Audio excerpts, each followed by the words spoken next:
Aujourd'hui, il y a des mises à jour importantes en provenance du secteur de l'Uiepol.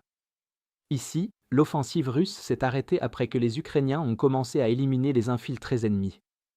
Cependant, désormais, l'armée ukrainienne a haussé les enjeux en envoyant des colonnes blindées en avant comme fer de lance, dans le but de pénétrer profondément dans les lignes russes. Les forces ukrainiennes exploitent les positions russes affaiblies au nord de Uliepol, tentant d'avancer à la jonction des régions de Dnipropetrovsk et de Zaporizhia. Le plan de l'Ukraine consistait en des frappes de drones incessantes pour épuiser la main-d'œuvre russe et l'empêcher d'établir une position stable sur la rive droite de la rivière Echur. Les perturbations systémiques des communications russes, causées par la coupure de Starlink et l'interdiction partielle de Telegram, ont permis l'utilisation de véhicules blindés, limitant la capacité de réaction rapide de la Russie. En tirant parti de conditions météorologiques défavorables, qui réduisent la surveillance par drone russe et maintiennent une forte concentration de soutien d'artillerie, les unités ukrainiennes ont créé des conditions favorables à une contre-attaque. Les unités blindées ukrainiennes mènent les attaques en avançant avec des véhicules pour percer plusieurs couches de défense russes. Ces anciennes fortifications ukrainiennes comprennent des tranchées, des fils barbelés pour ralentir les forces adverses, des obstacles antichars comme des dents de dragon et des fossés pour empêcher une percée blindée, ainsi que des champs de mines pour ralentir toute avancée. Les troupes ukrainiennes se battent pour reprendre des parties de leur ancienne deuxième ligne de défense désormais sous contrôle russe.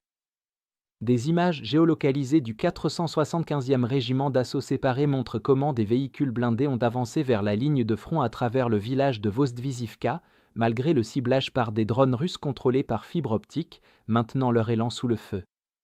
Les véhicules ont atteint leur objectif et des unités d'infanterie ont été déployées directement sur les fortifications russes afin de les submerger rapidement. Les soldats ukrainiens ont méthodiquement nettoyé ces positions défensives en lançant des grenades dans les abris et en engageant les troupes ennemies avec des armes légères avant de progresser. L'unité a sécurisé des positions russes clés le long de la rivière Echur et mené une offensive réussie, repoussant les forces russes encore plus loin. D'autres images géolocalisées montrent comment l'autre axe de la percée s'est déroulé dans d'autres parties de la rivière Echur, notamment à travers le village de Varvarivka. En nettoyant une lisière de forêt, l'infanterie ukrainienne a découvert les restes d'une unité russe abritée dans un abri et leur a à plusieurs reprises offert la possibilité de se rendre, sans réponse. Après avoir évalué la situation, des drones FPV ukrainiens ont été appelés et une frappe de précision a touché la position. Suite à l'explosion, un soldat russe est sorti de l'abri et s'est rendu, étant ensuite fait prisonnier de guerre. Les forces russes ont tenté de perturber et de contenir la percée ukrainienne en lançant une attaque d'infiltration entre les positions ukrainiennes dans la zone de Uliepol, comme le confirment des images de combat. Cette tentative semble avoir visé à soulager la pression sur leur ligne en train de s'effondrer au nord et à empêcher de nouvelles avancées ukrainiennes. Cependant, l'attaque a été détectée et repoussée de manière décisive par le 225e régiment d'assaut séparé ukrainien, qui a rapporté avoir éliminé 40 soldats russes en une seule journée, préservant ainsi le flanc sud de la percée ukrainienne.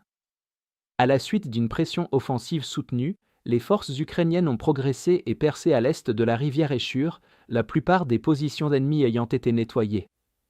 Il est rapporté que la majorité des positions russes à l'ouest de la rivière Echur ont été dégagées, avec des combats en cours pour consolider la zone grise. Dans certains secteurs, les forces ukrainiennes ont avancé d'environ 10 km, perturbant les préparatifs russes pour une contre-attaque.